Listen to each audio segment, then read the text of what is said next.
大家好，我是姨妈。昨天感冒了，头痛，咳得不停，实在太难受了，就给自己煮了这个茶汤。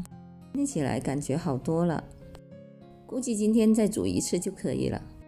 需要的材料有白茅根，我这个是鲜品，我用了100克，干品的药房里有的买。干品的用15到20克就可以了，干品的要提前浸泡半个小时。我们先将白茅根剪成小段。白茅根它有清热解毒、消炎、调节肠胃、保护肝脏的作用。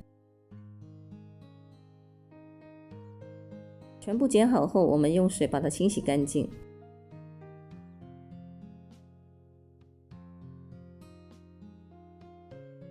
然后把清洗干净的茅根放入养生壶里，没有养生壶的也可以用锅来煮。加入1000毫升的清水，如果你不想喝这么多水，你可以少放一点。然后我们按果茶键煮半个小时。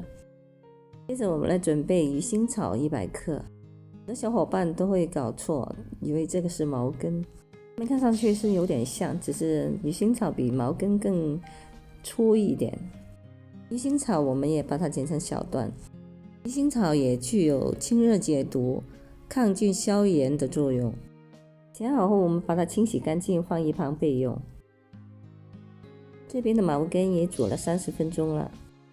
现在我们把鱼腥草倒进去，倒进去后盖上盖子，继续煮5分钟。5分钟后，我们的鱼腥草茅根茶汤就做好了。今天的分享就到这里了，感谢大家的点赞、关注和转发，我们下期见。